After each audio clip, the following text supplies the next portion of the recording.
Just found out Jonathan Majors and Megan Fox are now engaged to get married, and good for them. I done seen a lot of trash talking by women about Megan Good and uh brother Jonathan Majors, who was once dating a white woman. So, you had that whole domestic violence thing, which he's been exonerated for.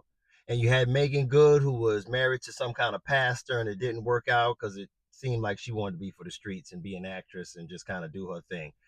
But it told me two things, or should I say three things that are really good to know about love and in general.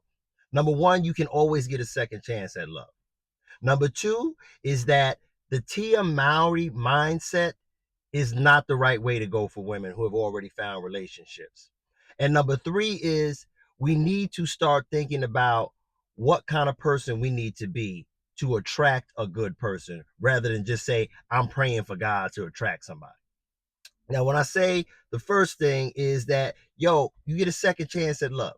Both of them had some sketchy previous relationships, and now they seem to have flicked each other's bick and found something together.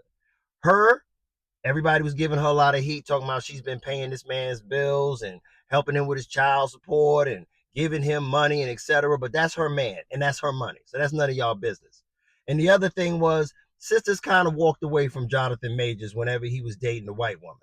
Now, don't get me wrong, I'm all for the Dr. Umar mindset, but at the end of the day, if Sunyi, if Karen, if Maria is treating me better, I got no problem dating them as well. So that's here nor there. But the brother is now with the sister and they're engaged, and we should be happy for them and celebrate them. The other thing is the Tia Mowry mindset. This whole mindset now that you're going to wait till you're 40 some years old after you found a husband, you create a family, and say you're just not happy. Not the man's beating on you or cheating on you, but you just don't feel happy. And you want to come back out to the market and think it's going to be the same. She told you herself, Tia Mowry, that the game changes. And ladies, you got to be cognizant of that. I tell you all the time, marriage is falling in and out of love over and over again. And if you're going to make it work, you got to stick in there with somebody. And last but not least is the whole concept of finding a good man or woman. Men and women, you need to stop saying, I'm praying for a good person to come into my life. And you should ask God to pray to make you the kind of person that a good person is going to want to be with.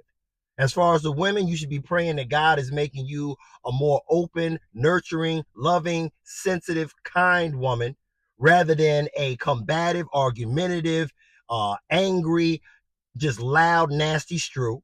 And for the men, you should say that God is making you a purposeful man, a man on his grind, a man that's being productive and doing things to attract a good woman, rather than a Madden King, Jody type character that sits in the house all day and plays video games, is doing nothing productive.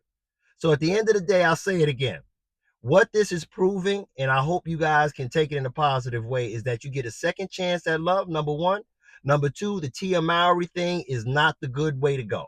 And number three, last but not least, rather than praying that a good man or woman will come fall in your lap, you need to pray to God that he's making you a good woman who is kind, loving, nurturing, and submissive, and a good man who is productive, smart, has things as a purpose, and is really on his grizzly that's going to attract the woman who sees that and will nurture that as well.